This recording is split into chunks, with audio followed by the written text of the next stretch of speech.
for a look at today's newspapers, and Brian is over at LiveTouch with a look at what the foreign press is covering. Mia, lots going on. Now we're going to start you off in Russia with the Moscow Times. Big story right here, the snow. Moscow handling a record snowfall, the heaviest it's been in a century.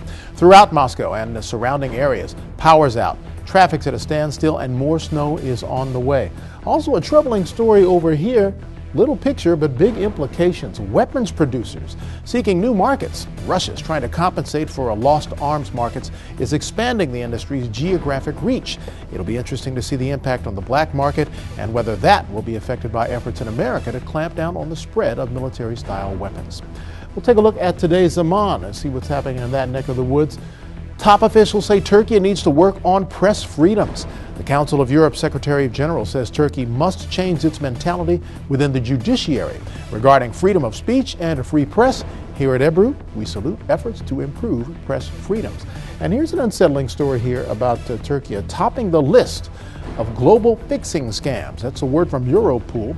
European police agencies say hundreds of football or soccer matches, including qualifying matches for the World Cup, have been fixed.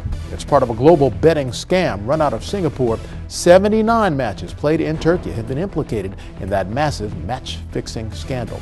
And finally, over in the Toronto Star, lots happening there. Troubling story here about children suffering in Aleppo in Syria. Unsettling story here on taxi drivers. If you're getting a taxi in Canada, hundreds of cabbies have been identified as dangers to the public. They're striking plea bargain deals that allow them to continue to pick up fares. These are drivers convicted of assaulting passengers, drunk driving, stunt racing in their cabs, failing to stop for school buses, sexual assaults, and making death threats. Beware. And also happening here are in that paper, Google searches show racial bias. A new study shows names identified as black prompt more ads for criminal record searches. An arresting development in the numbers. Google denies that it's racially profiling internet users. We'll see how that plays out. And finally, parents, shame on you, cheating to get your kids into top schools. Parents are using fake IDs, renting apartments they'll never live in, and families are getting quite creative to land their kids in coveted spots in preferred schools. Now, what kind of lesson is that? That's what's happening around the world. Mia, back to you. Not a very good lesson. Thank you, Brian. We are going out to Los Angeles, and our news begins in a classroom, Stephanie. This is the headline here from the Los Angeles Times. A lost language revived. Now here's the story. Children are being taught a new language across much of the northern part of California. Now for thousands of years before Western settlers arrived, the Yurok thrived in this area. That's an Indian tribe. But their language is now in danger of becoming extinct. So this week, several schools launched a Yurok language program, marking the biggest victory in a Native American language revitalization program. But there's a little controversy on this, and just a little bit. Some parents are saying the language doesn't really help their children and that they should be speaking Spanish, Chinese, or Japanese. So we'll be probably hearing a little bit more about that.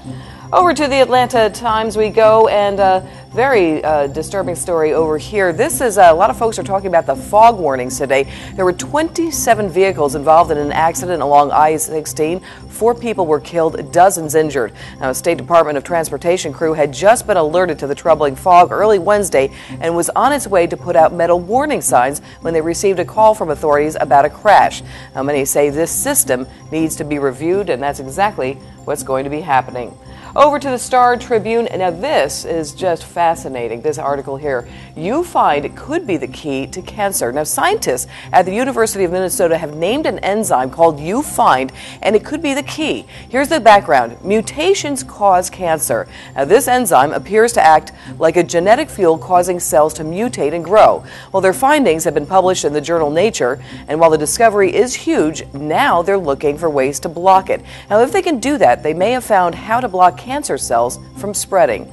Now, not so good news for the moose right now. Yeah, the moose population is diving by a third in an annual count. Now that's also in Minnesota. There are fewer than 3,000 moose left in the state. That's down from 4,200 in 2011. It's almost about a third. And that's alarming, of course, to many people, especially the conservationists, who are now working to find out why. Now, in order to do that, they are putting a DNR on all moose, and that's what he's doing right there, kind of like a little GPS tracking collar. Let's certainly hope it works and they get the answers to that puzzle puzzling question.